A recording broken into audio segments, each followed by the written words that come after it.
Hi, everyone. Welcome to Let's Relieve Regret. I'm one of your co-hosts, Shadoe Ball, here with my other co-host. I'm Victoria. Welcome, everyone.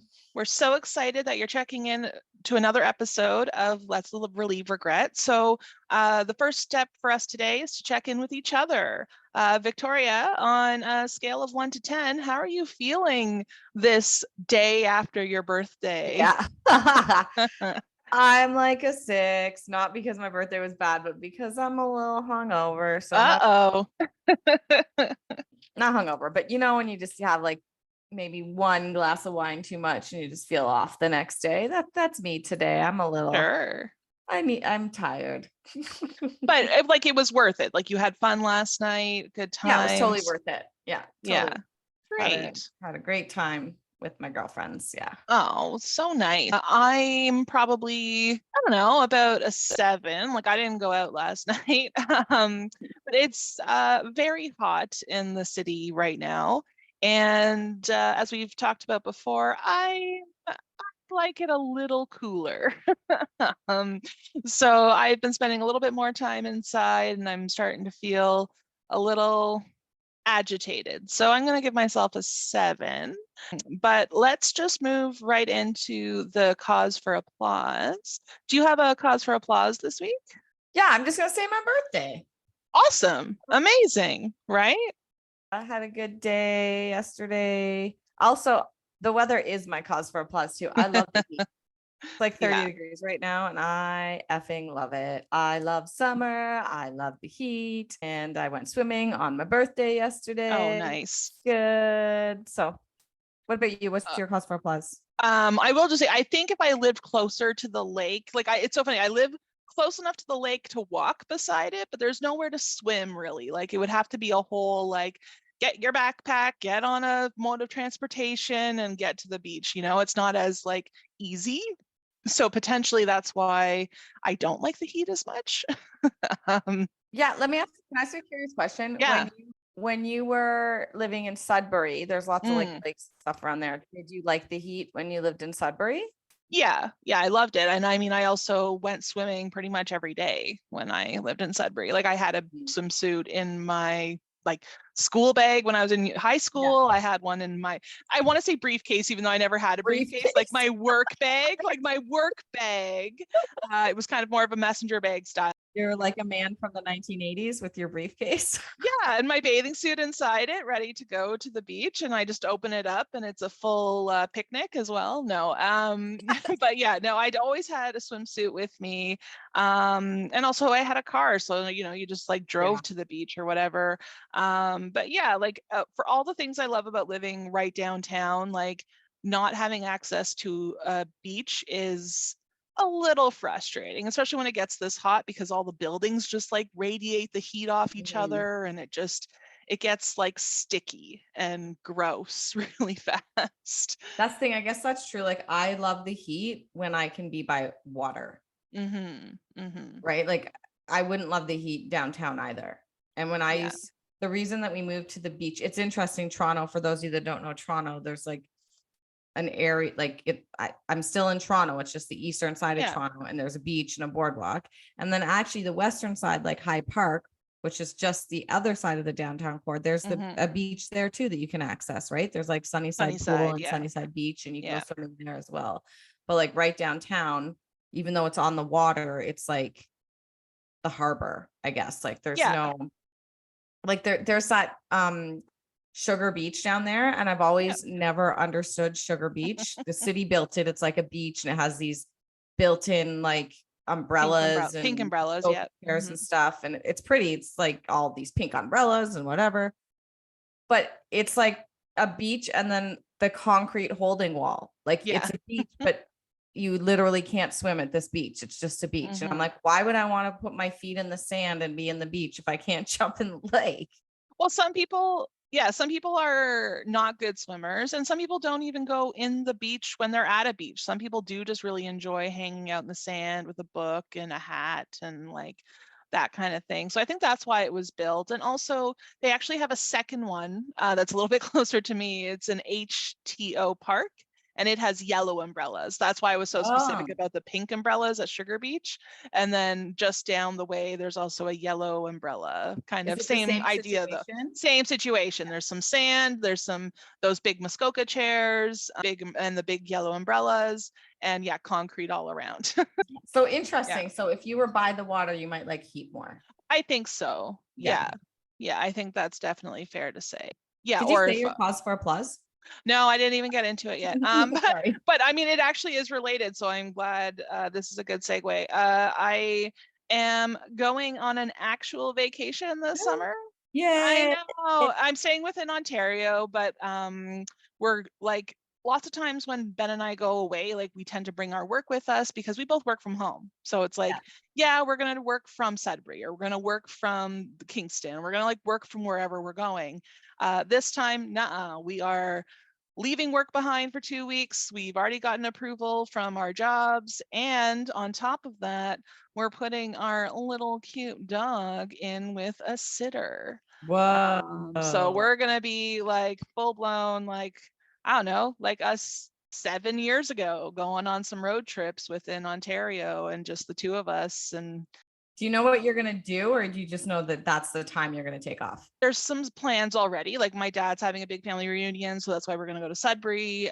Ben's uncle's turning 60, so there'll be a big birthday for him. So we have to find our way from Sudbury to the Kingston area. We've been looking at some places in Algonquin Park, and because you have to go around Algonquin Park one way or the other. Like there's no way to just cut through it, right? But we'll see. Like we just got all of this in the books this week, and now we're, working on the actual like plans of it.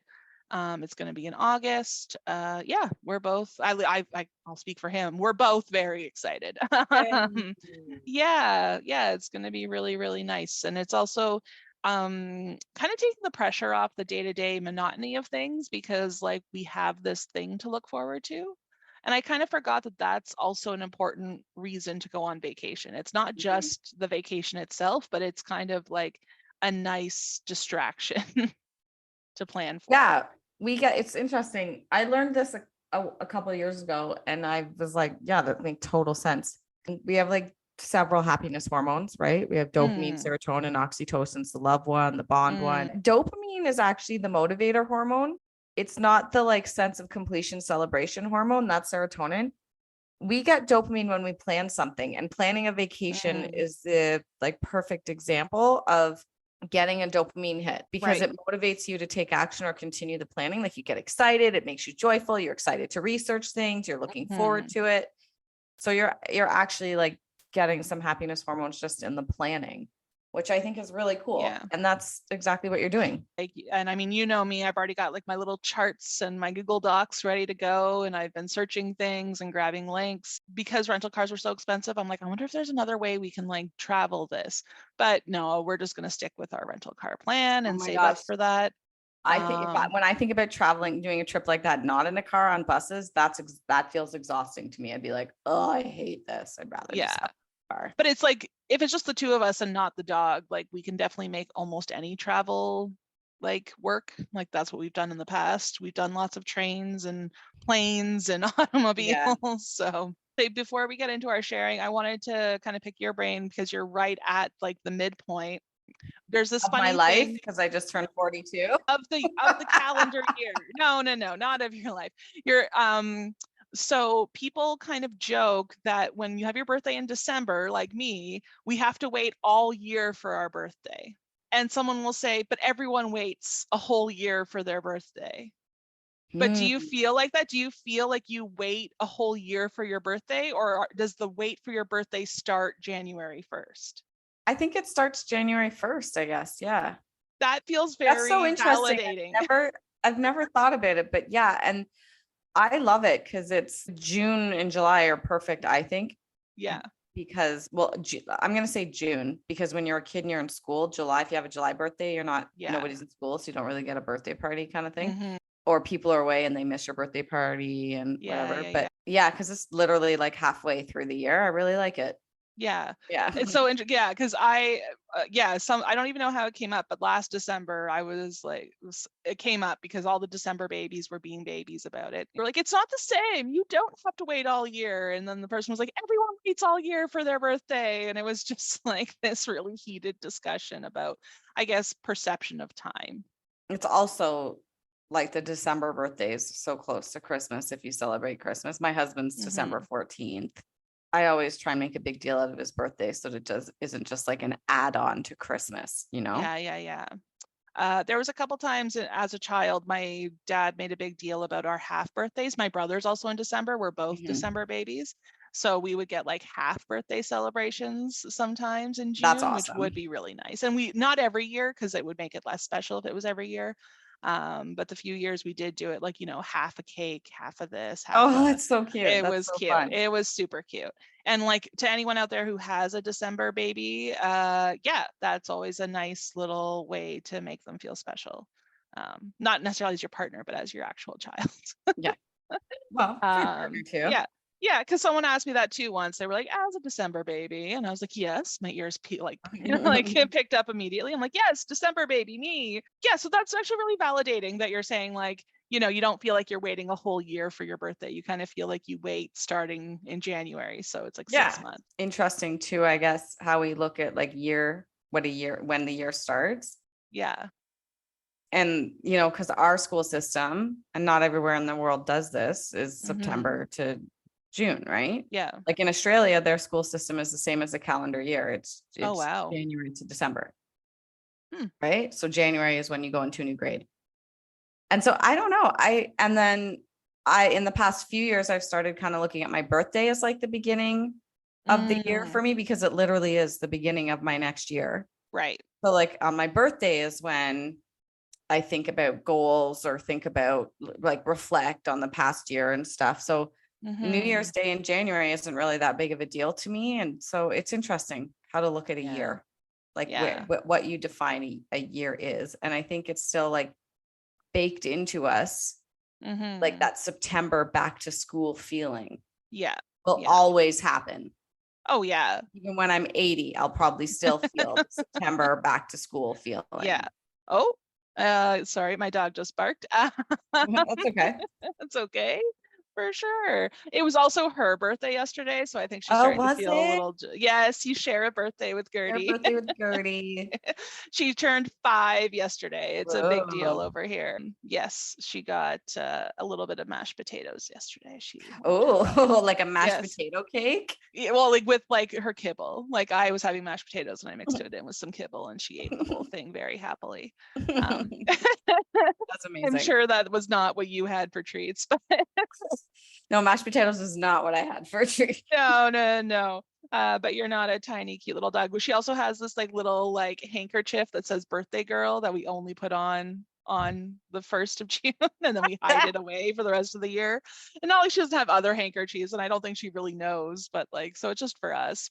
But we were having fun anyway.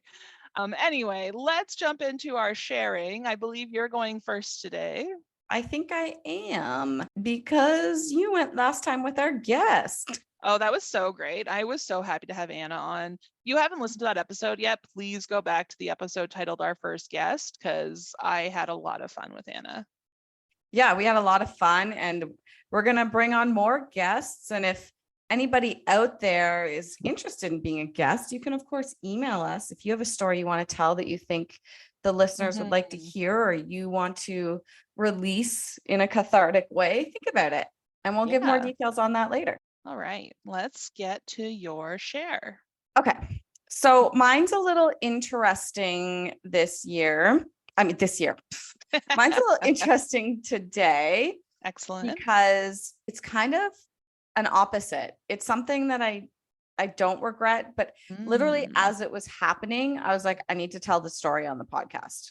Okay, interesting. I was like, okay, this one's for the podcast. Have you ever heard the saying for the storyline? Yeah. Storyline? Yeah, like it's a way to like tell yourself to remember this is happening or whatever. And I was like, this one's for the podcast. So, and I think we'll probably have a good discussion about it. And I'm gonna like preemptively say too, this is a rowing story. I can't remember what episode it was, but it was in the first season. The episode's called Coaching and Bullying. So, and I want to preemptively say I think in any sport, in any organized sport, there's a lot of change going on right now in terms of safe sport, in terms of how women are treated. We're seeing it happening and equality. We're seeing it happening in Soccer Canada. We're seeing it happen all over the place. And I think this change is good. There's a lot of change that needs to happen. And so there's a lot of stuff written into the fabric or baked into the fabric of organized sport around how women are treated. But what I want to say is I'm telling my stories about what's happened to me, but there's still great things that have happened for me in the sport of rowing as well. Or else I wouldn't continue to go back to it. Yeah.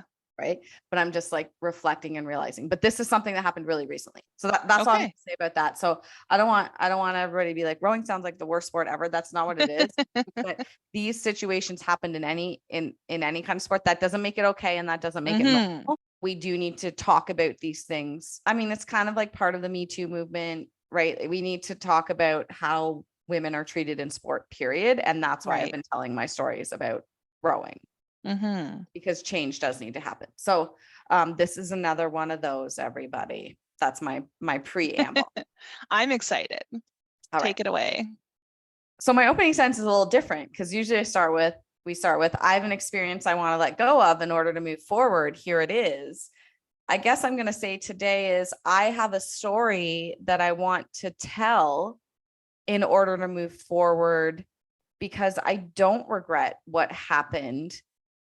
And I'm proud of myself. I guess that'll be my opening statement. So here it is. A few weeks ago, I was at the rowing club and I was trying to dock my boat and it was an 8. So there was 8 women in the boat plus me. The club rules at the boathouse I'm in is if you dock your boat, you come into the dock and then you walk your boat all the way down to the other end of the dock so that there's space for people to come in because we all come in from the from the east side. We all come in from the east side. So you have to dock on the east side and you have to leave the dock from the west side.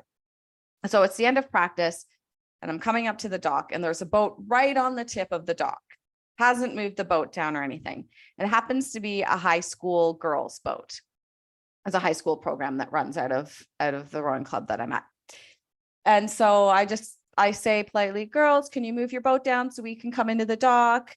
And they're just not paying attention, right? Teenage brain, it's fine. Like, we all they're having the time of their lives, just like standing on the dock, laughing about something. And so I'm like, girls, can you please move your ass 3 times? And they didn't move. So then I yelled because I think they didn't hear me. And I was like, girls, move your boat down. We need to bring our boat in, right? And you can see them like jump and grab their boat and like walk the boat down the dock, right? And we're able to get it. So I'm like, okay, fine.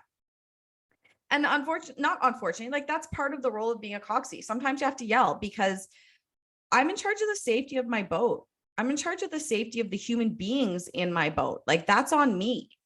And we needed to get into the dock. And that's also a safety issue. I don't just want to be sitting on the water. Other boats could run into us. You're a sitting duck. We're trying to get into the dock. So sometimes you have to yell to get people to listen to you.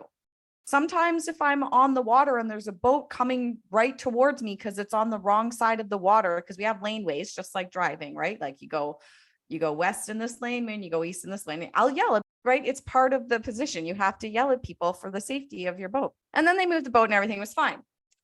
So then we docked our boat and we take the boat into the clubhouse. And then my crew always has a little gathering at the end to say like what went well in practice, what didn't go well in practice. And the head coach of this high school girls program, old white guy, just going to say it, older white man, pulls me from the circle, like in the middle of us having our conversation, says, I need to talk to you. And I said, okay. First of all, I should have said, no, can you wait? Because you don't need to interrupt the debrief that my crew's having, right? So I'm like, okay, sure. So he takes me aside to a dark corner of the club by myself. And then he says, did you yell at this team? And I said, yeah, I asked them to move their boat. And he said, well, in this day and age, we need to be really aware about how we speak to each other. And they said you were really abusive, that you used abusive language, that you swore at them. I have 8 witnesses. Okay. Like everybody in my boat, all I said was, please move your boat down. And he said, and I might have to report you to Rowing Canada, and we might have to document this because you were being really abusive. And we just have to be careful about those sorts of things. But he kept talking, like he was threatening me. And I was just standing there. And then I've talked about this before. I have anxiety, right? So I don't know when I feel threatened, I freeze. I don't know what to do. So I just say nothing. So then I was like, okay. And then I just walked away, and they were like, what was that? That looked weird. When I got back to my team, to the women I was rowing with, that to my crew. And I said, oh, he just accused me of being abusive and said he was going to threaten that he was going to report me to Rowing Canada because I asked those girls to move their boat down. And I kind of accepted it because I've been in the sport for 30 years. And this is how men and coaches have been talking to me in the sport for 30 years. And all of them said, you weren't abusive. Nothing happened. And they weren't following club rules. And all you did was ask them to move their boat. And they got mad. And I said, oh, wait, you're right. I didn't do anything wrong. But it's just baked into me to accept, like, when an old white coach lectures me and accuses me of things that he must be right and I must be wrong. A few of them were like, can we address it? And I said, sure. And so we finished our chat, and people had to go home, people left, and those few kind of stayed with me. And they went over to him and they approached him and they said, well, we need to talk to you. And they said to him, we witnessed it, and all 8 of the women in the boat witnessed it. And Victoria wasn't abusive at all. She simply raised her voice. Those girls weren't listening. They weren't paying attention, and they weren't moving the boat, and they weren't following the club rules. But what you just did was abusive to Victoria. You took her to a dark corner of the club. You lectured her. You asserted your power, and you threatened her. And you threatened her with reporting her to our sport governing body over something that's a completely false accusation. To preface this, there was a report, anybody can look it up. If you don't know what Safe Sport is now kind of this governing list of guidelines and ways that you can report things for all sports organizations all over the world. It's called Safe Sport. So in particular, like how we treat women as well. Safe Sport is like these guidelines. But the reason that Safe Sport got adopted in the very beginning of Safe Sport in Rowing Canada was there's a report called the Barney Williams report. And there was a coxie, and she rowed for a university in Canada out west. And Barney Williams was the coach at that university. He's also an ex-national team member. And he was very abusive towards her. And one of the things that he did is he used to take her into dark corners of the club and yell at her, or take her into rooms and close the door and yell at her. And so it lists all these things that you shouldn't be doing. I ended up going over there, and another coach, female coach at the club, ended up going over and talking to this other coach. And I said, you read the Barney Williams report and you're so concerned about Safe Sport. What you just did was what happened in the Barney Williams report. Like, what you just did to me is what happened. And that story in the Barney Williams report. But I said, when I read that report, every single thing that happened to that girl has happened to me in my rowing career. Every single piece of abuse that happened in that report has also happened to me as a coxie in my 30-year rowing career. And so I get that you're concerned about how 15-year-old girls are treated, and we should be like nurturing them. And I 100% agree with you that we should be nurturing them, but we should be nurturing all women in this sport, because women my age, it's past like the nurturing thing. We have been abused, and we do have trauma about how the sport has treated us, because we love the sport. We want to be in the sport. But the reality is that this sport in particular, rowing, is very elitist. It's very privileged. You have to have a lot of money to row. Like, for example, in many clubs in Canada, women weren't allowed to row until the 80s. That's crazy. The 80s? I was alive in the 80s, and women weren't allowed to row because they were men's only clubs. That's crazy, right? I think it kind of scared him when I said, like, that's what you just did to me. Like, the reason Safe Sport exists is because of what you just did to me. And, I was very kind. I said, this is a learning opportunity for you. I hope that you take it as a learning opportunity for you, because preconditioned bias is in us, and we often don't know that it's there. And, this is a learning opportunity for you, whether you take it or not, on how it's baked into you and how women are being treated in the sport. And even though, yes, you're coaching high school girls, it doesn't mean that you don't have a preconditioned bias within you on how you treat women in the sport. I hope that you take that as a learning opportunity. And I hope that you understand what just happened here today. He tried to defend himself a little bit more, but then he pulled back, and I said, I don't need to escalate this anymore if you agree to take this on as a learning opportunity. The other women in my crew were like, well, we're still going to write an email so that it is documented to protect you, Victoria. But like this, they're all my age too. And they've all experienced this kind of stuff too. And they're like, we're ready to start pointing it out whenever it happens. And I realized maybe there's a little regret in here too. I froze. So maybe my little regret is that in the moment, I wasn't able to point it out right away. But then when I had these women behind, like, say, wait a minute, what just happened to you? Let's address it right now. I was like, oh yeah, you're right. So I don't regret that. But if they hadn't said that, I probably would have walked away and had an anxiety attack later and been like, oh my God, I'm going to be reported to like Rowing Canada. And was I abusive? And oh my God, I'm a bad person. And I totally would have gone into shame. But thank God those women were there to point it out right away and say, nope.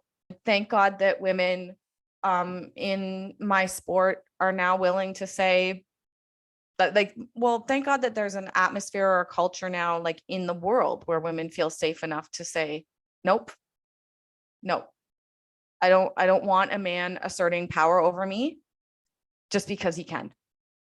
We're not going to do that anymore. That's not going to happen anymore. I'm really proud of that moment. I'm proud of, the women that stayed there with me and talked through it with me, and that I didn't run away and have an anxiety talk and do the whole, because I used to be like, oh, it's okay, he's probably right, I'm wrong, because actually, no. And I did nothing wrong. And I actually was following the club rules, and I wasn't being abusive. Just because you raise your voice, that's not abuse. I was raising my voice because they couldn't hear me. And I think there's another conversation to be had here as well in terms of victimhood. Understanding the difference between being uncomfortable and a raised voice and a ragey raised voice using abusive language and swearing. They're two different things. And understanding that and not going right to victimhood when you've done something wrong. Right. So somehow these girls interpreted that as like victimhood, and we're going to play the victims and accuse Victoria of being abusive. So like, that's another part of the conversation too, is how do you just say, okay, yeah, you're right, I should have moved my boat down, we were wrong, sorry, we're doing it now, versus going right to a place where feel sorry for me, victimhood. How do we be self-aware as well? That's my story in as little details as possible, because there's many more details along with it. But I guess the consequences, there's no consequences of me holding on to this. Like I'm proud of this very mature, open conversation that ended up happening from it. And I'm proud that I did end up standing up for myself, instead of, if I didn't, this would have been a story about me regretting that and me being, bullied by a coach again, or treated inappropriately by a coach again. He's not even my coach. So I did everything in that moment I could with the tools I had. And then I had resources at my disposal in terms of other females in the exact moment who were there to support me to work through that. So thank you to them. And that's my story. Thank you so much for sharing. That was a great story. Lots of twists and turns. Do you want feedback on this story, or did you just want to share it today? I totally want to know what you think. Okay, so first question, where was he? Should he not have been telling them to move the boat? Like, I don't know. That's like, why was it left to you to even instruct these girls? Like, well, then when we had the conversation, when we had the follow-up conversation, like me, my rowers, the other coach, and him, he was like, you just shouldn't be talking to the athletes. You need to go through the coach. And we all looked at him and were like, you weren't there. Right. Like they docked and you were in the boathouse. Like you weren't there. There was literally nobody around. It was us and them. Nobody weren't there. So how am I supposed to go through the coach if you're not there? Yeah. If you were there, I would have said, coach, can you tell your athletes to move? And then the coach says, well, maybe it should be a club rule that everybody walks their boat down. It should be written in the club rules. And all of us were like, it has been written in the club rules for the past 30 years. Wow. Club rule is you dock your boat, you walk it down so that other boats can dock. So if you want to go through the coach, then that's on you, because you didn't tell your athletes, you didn't train them in what the club rules are. And then he kind of backtracked and was like, are you sure it's in the club rules? And we were all like, yes. Have you not read the club rules? Right. This like trying to assert power and then continuing to try to assert power, even when you've been called out, like being humble. So this goes to both the coach and the girls.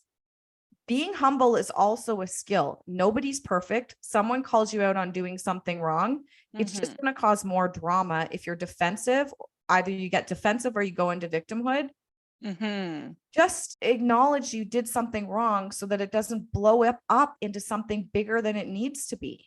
Like I've said this a lot. There's a lot of things that happen in my life, and I'm totally not perfect at this either. I've learned this later in life. Honestly, if you just say I'm sorry, it can like prevent so many arguments and so many mountains being made out of molehills. If someone comes to you and says, you hurt my feelings, just say I'm sorry. And I did say I'm sorry in the moment, even though I didn't have to. I was like, you know what? I'm sorry that those girls, you know, felt uncomfortable because I yelled at them, because I raised my voice. But there was a purpose to doing it. But I am sorry that they felt uncomfortable. And we do need to nurture young women to feel comfortable and want to be in the sport. I'll agree with you on that. But this particular situation is not the fight. Is not what happened. I like, because I wasn't there, I can't say anything other than my own hunches about what I'm hearing here. But I have a hunch that he knew he should have been there to avoid this whole situation happening. And instead of taking any ownership on that, he's like, oh, I'm a good guy. I'm going to protect my girls and go yell at this other woman for yelling at my girls. And like, that's like you said, you went into freeze mode. He was in fight mode, right? Like he realized he did something wrong. And instead of taking any ownership, he came to fight you so that he would look like a good guy to his team. And not just fight me, accuse me of something like really serious. Totally. Like threatened me.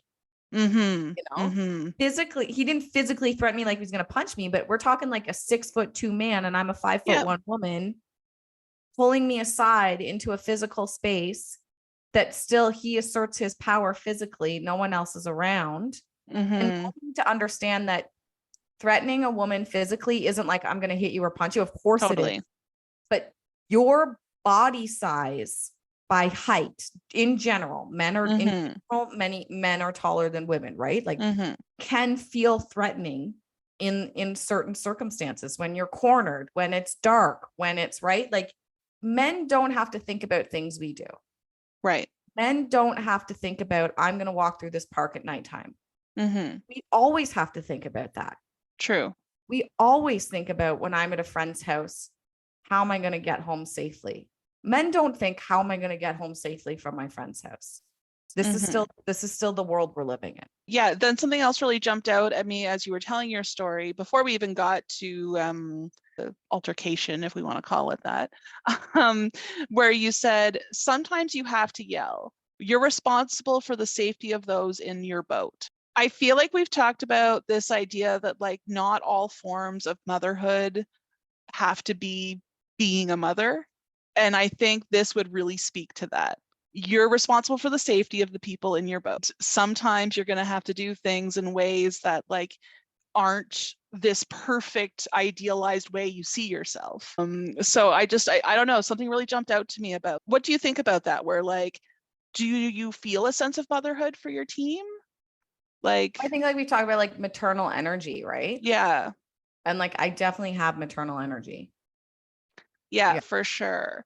And then it's just so nice that these, like the women in your boat saw what happened and like had your back. Like that could have went so differently. So I am really impressed that this story takes such a wonderful turn in a way.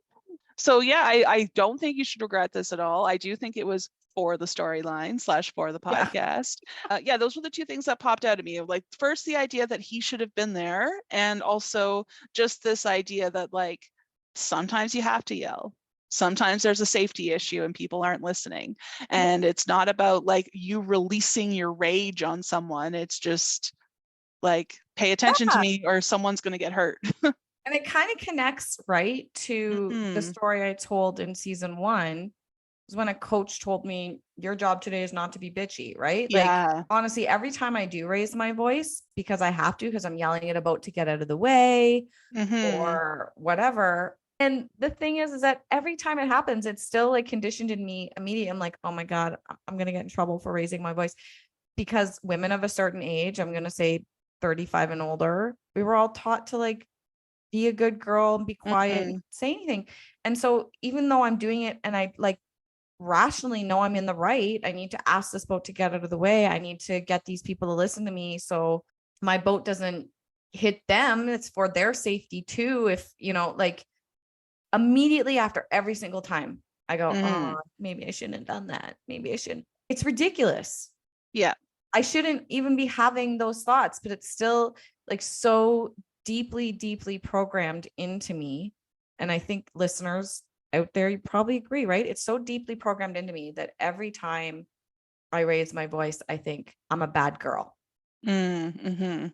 Because we were, you know, the way in the 80s and 90s when I went through the school system, you know, boys will be boys and girls need to be quiet and be a good girl and sit and be quiet and read a book or whatever it is. And I mean, that's something that I struggle with every day.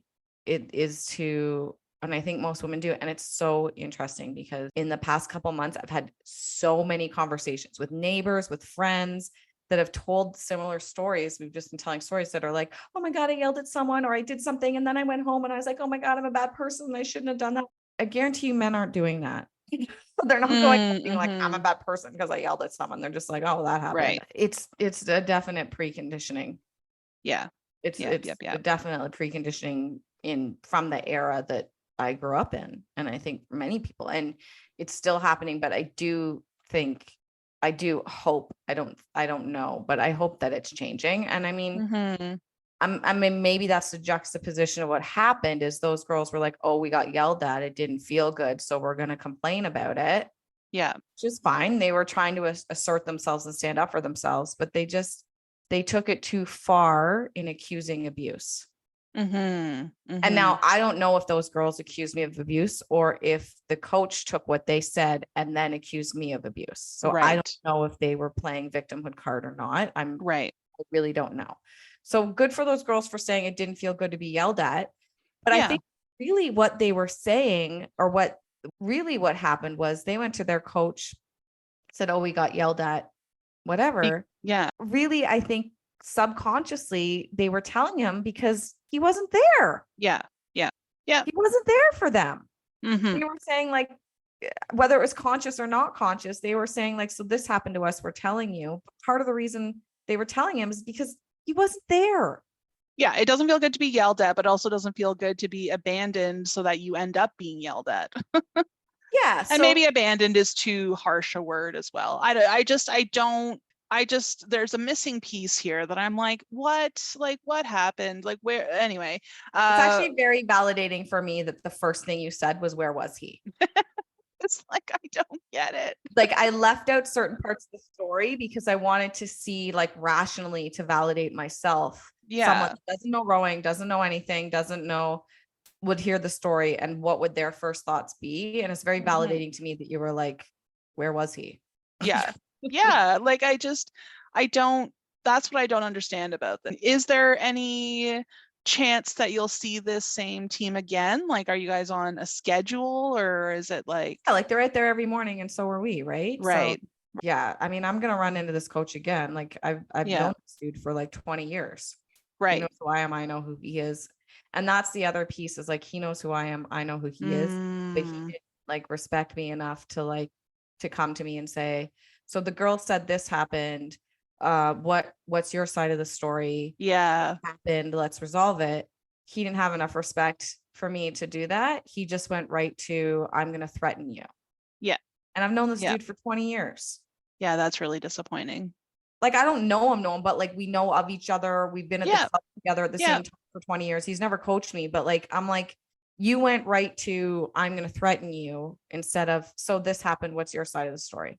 And I think that's because he was probably in a shame like moment where he realized he was supposed to be there, but he had to deflect because so many people are so uncomfortable with being criticized at all that they have to like shove it back in someone else's face. So I think that's unfortunately what happened to you there, but yeah, I agree. And I think, again, I think the world would just be a much better place if we were all self-aware enough to be like, oh, why do I feel uncomfortable? Why am I being defensive or feeling resistance? Take a moment and go, oh yeah, they're right. I was in the wrong. Let's just resolve this and apologize, or like, let's have some sort of resolution. When most of the time that's not what happens. Yeah. Being humble is a skill. Standing up for yourself is a skill. There's so many other things on the spectrum and in the mix with those two things. Understanding why we feel uncomfortable and the lessons we can learn from it. Understanding what resistance is and what defensiveness is. In general, when we feel defensive and resistance, it usually means it's something we should lean into and try to understand, and do it with humility and grace and understanding of ourselves. I think the world would be a better place, and there'd be a lot less arguments if that happened. If we all just were able to say, oh yeah, that's my ego talking. That's my ego making me feel this way. And is my ego right? Or is my ego trying to protect me? Right. And if we can ask ourselves, and if your ego is right, go for it, be defensive, have the argument. But first, before you do it, take a moment and ask yourself, is my ego right? Or is my ego trying to protect me? Yeah. I think the world would be a better place if we all did that. It's perfect. I get angry and defensive too, everybody. Yeah. I do it less now that I've learned that skill. Interestingly, speaking of teenage brain, now all teenagers currently were born after the year 2000. They'll literally say, like, I was talking to someone who went, whoa, you were born in the 1900s? And I definitely got defensive and reactive, like for a minute or so, and then I just let it go because like it was just funny. But like now it's for the storyline, I can tell people about it.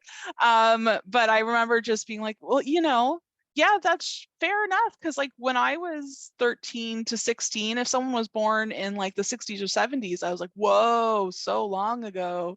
That's the equivalent here. So like it's just, they're not saying it to be rude, it's just like this huge time gap that, weirdly bringing it back to the beginning of our conversation about how do you perceive time, like for them nothing happened before 2000. Like 2000 is when history starts. And like we were all a lot like you and I, even though we're just roughly like 5 years apart, like we were alive in the year 2000. We remember Y2K, like there was like, so yeah, it's just funny how when we're teenagers, we really dismiss anything that happened before our consciousness, but it's also to protect ourselves as teenagers. Yeah, we're in a bubble, right? And that's part of teenagehood, and that's fine. And I want to be clear here. I don't blame those girls at all. They were trying to figure out some way of asserting autonomy or standing up for themselves. I blame the coach for not handling it properly. Yeah. Oh, absolutely. And he wasn't supporting them either by not being there when they were on the dock alone. Yeah. So I don't blame those girls at all. And they were never part of the conversation. They were never there. They were protected. They don't even know that this conversation happened between me and the coach, I'm sure. Like all they did was tell their coach this happened. So that's the way it should be. They didn't need to be brought into that. Right. But also like the teenage brain also kind of, you're not as aware of your 5 senses going on around you, right? Like they were just like in the zone having some discussion in a circle and like didn't hear, right? Like, but that's why I had to raise my voice. So then they did hear me. Thank you for listening. Oh, thank you for sharing. That was such a good one. And thank you. Yeah. Thank you for your feedback and your validation and noticing things from an outsider that I needed validation on. So thank you. Well, and I think it's not just rowing, right? But like I've been on teams and like there's always someone who needs to be the leader of that team. So like it just boggles my mind that they were left kind of to their own devices. But you have to take your shot. You have to build your own confidence as a woman, and it doesn't always have to be an argument, and it doesn't always have to be an accusation. of you were, being misogynist towards me or whatever, like there can be opportunities to have conversations. And so I took it as an opportunity to have that conversation.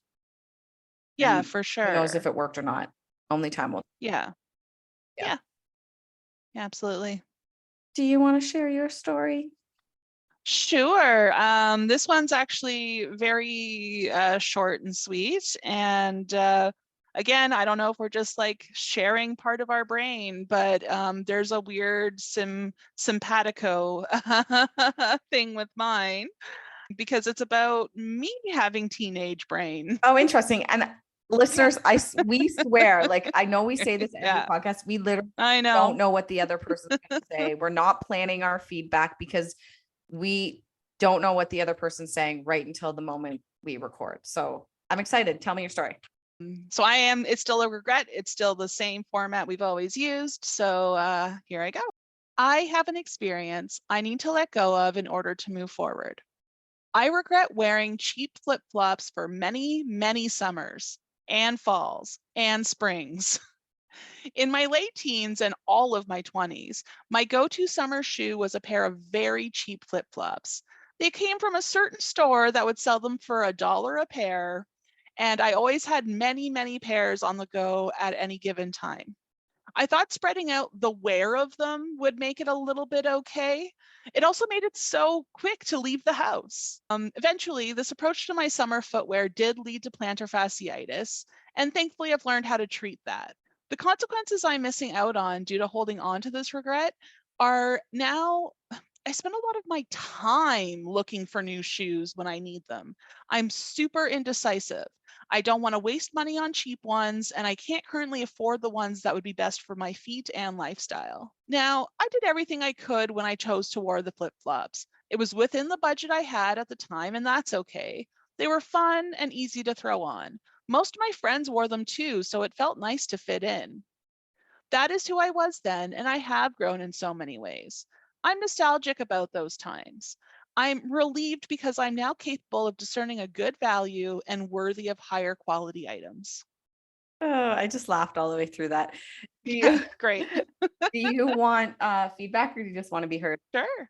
Feedback's fine. I don't have a lot. This is so great, short and sweet, but Yeah.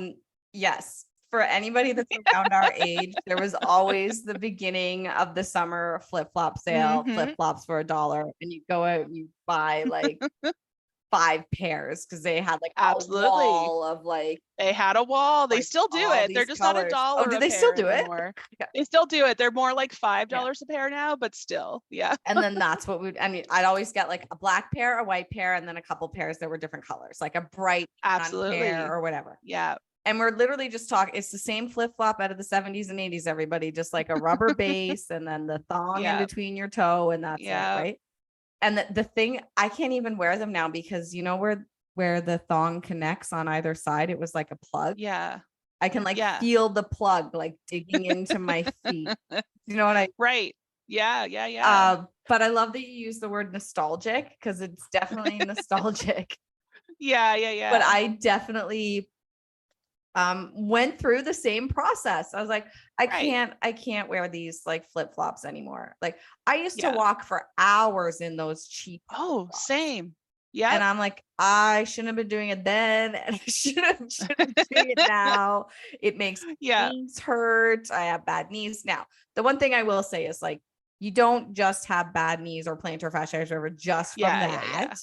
Totally. But it is fair to say like, maybe I shouldn't have done that. But you were saying the consequences of holding on to it is that you spend more time finding new sandals now. Yeah. I would almost say like I can't. That's a good thing. It would be if all I was doing was being like, okay, I need to buy a higher quality sandal. I'll spend an hour instead of 10 minutes. But it becomes days of like having multiple pairs and multiple carts on multiple websites and evaluating them and looking and it just takes up so much time where like, and I think it's because before it was so easy and now it's like become this more complicated thing. So I've turned it into an even more complicated thing, you know? I was going to say, I don't think that's a bad consequence, but I hear what you're saying. I was going to say, I think the actual consequence is blaming and shaming yourself about wearing the shoes. So Right. you have to let go of the like blaming and shaming yourself for wearing those shoes in that moment in time. Yeah.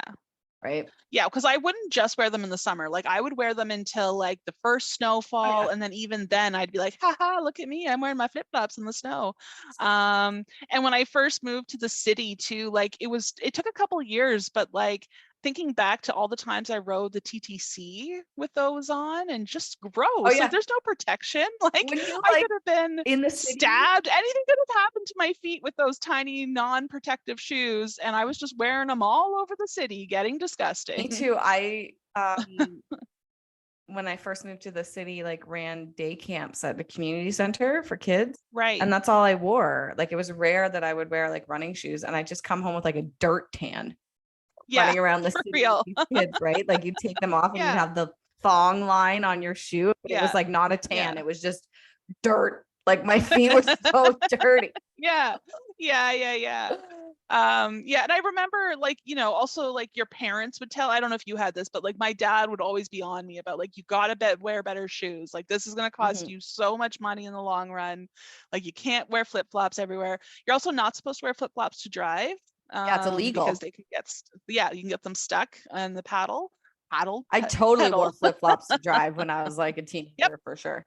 Same teenage brain, right? Like it's just like, you know. And then I think back to this one kind of funny moment where I was leaving a party. The party was at my house, and we all went to breakfast the next morning. And then I looked down at my feet and I was like, wait a minute, one of these flip-flops is not mine. And then like so we're all having a good little laugh about it. And then we're outside and someone pointed out that like one of the guys in our group was also wearing the wrong flip-flop on his other foot. So we had to like switch them, because like mine were black and his were navy blue and we wore the same size. So like, I don't know how it happened, but yeah, we were both wearing one of each other's flip-flops. Again, just gross. And then we were just like, okay, let's switch. And then we went along with our day. Like, oh man, the flip-flops. And you'd always look for the flip-flop sale. It's this weekend. The flip-flop sale's this weekend. This weekend you got it. And you know, like, oh man, it was just. And I remember my very first pair of those though, I got them at like a wedding, which people still do. And I do think like in that kind of way, they're great. Yeah.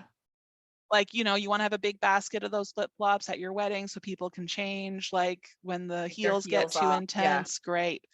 I think that's also where like in my mind I was like, well, they don't hurt my feet because like heels hurt my feet when I'm wearing them. The flip-flops don't hurt at all, so clearly they're better for my feet than heels would be. And now I'm noticing I have to almost wear like a wedge or a heel in like all of my shoes. I hate flats. Like I am not ballet flats. Like even my sneakers, I want to have a little bit of lift. Like heel support. I don't know. You want a little bit of heel support. Yeah. Yeah, for sure. Well, I'll give a little bit of my speech to those of you that have been in my fitness class. Your shoes are your equipment. Like, and I always say that, right? Like if you're a football player, you're worried about your shoulder pads and you're worried about your helmet, and right. And if you're working out or just being a human being, right? Like we walk every day.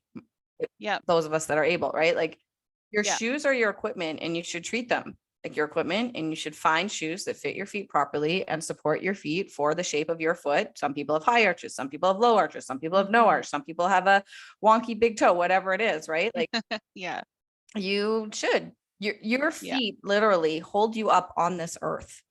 They're literally your point of contact with this earth, and they're holding you up every day for so long.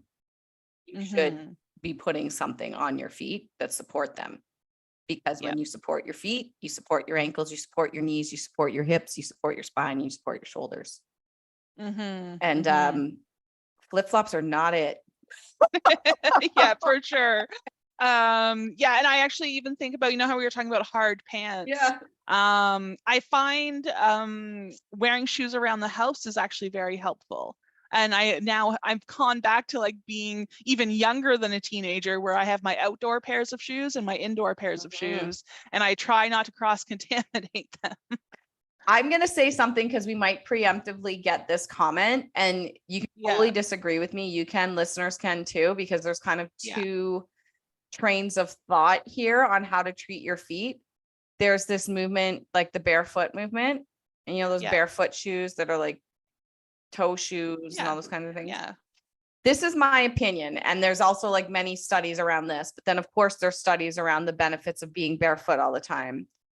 So I think the theory goes back to, like this is what our feet were made for. When we were cavemen and women, we didn't wear shoes. But the thing is with this idea of being barefoot is we've evolved, like society has evolved. And so in theory, if you were barefoot all the time, it would probably correct your posture and your spine, but it's impossible to be barefoot all the time. It's inappropriate to be barefoot all the time. Because of that, I believe you need supportive shoes.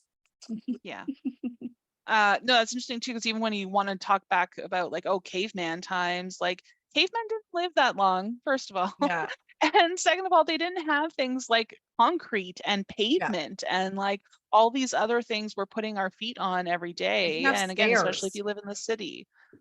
Yeah, no, that's true. Yeah, they would have hills and mountains to climb, which would, and again, like, why? Like, I get that for some people, and also I think this is going to be a big barefoot summer. I saw something where like there's a member of Shawn Mendes's entourage that is always barefoot, and like that's his deal.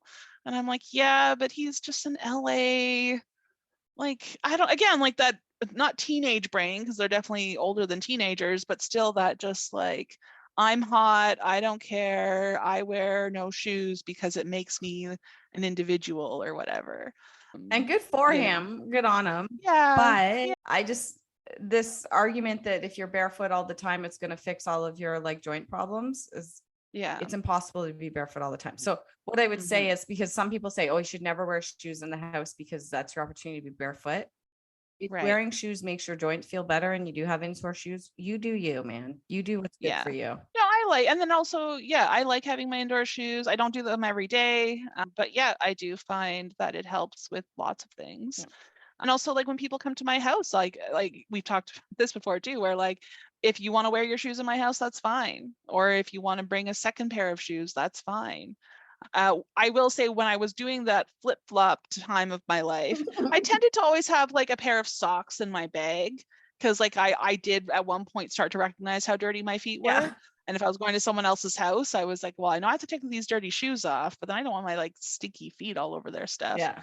So I would put socks on. Not every time. If you're listening to this and you're like, no, she walked all through my house with dirty, stinky feet. I'm sorry. I did do that. I definitely did that more than a couple times to a few of you, but I'm sorry. And I do regret that part of it for sure. Well, that was a great share, Shadoe. I really loved it. And I really connected with it, honestly. Good. I did the exact same thing. And I'm sure many of our listeners did the exact same thing. And we're all having nostalgia now about the flip-flops that we used to wear. But I'm quite happy with my supportive sandals now. All right. Well, shall we close with our 3 breaths? Let's do it. Excellent. Speaking of feet, everybody, come onto the front edge of your chair and put your feet flat on the ground. Acknowledge that your feet connect you to the earth. Acknowledge all the work that they do for you. I want you to feel your heel, feel your toes, whether they're in a shoe or whether they're not in a shoe. Feel them connect to the earth and know that they do so much work for you, and let them ground you right now and connect you to the earth. Of course, if you're in a place that's safe to do so. And if you want, you can place a hand on your heart, a hand on your belly, or just have your hands at your side. And on this first big breath in, everybody, say to yourself as you exhale, I choose to release pressure and expectations. And on this next big breath in, I relieve my regrets. My past does not define me. And on this last one, inhale. As you exhale, I choose to be kind to myself moving forward.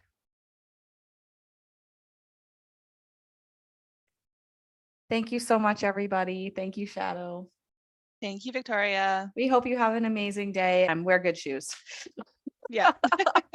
Okay, everybody. See you next time. Bye. Okay, bye.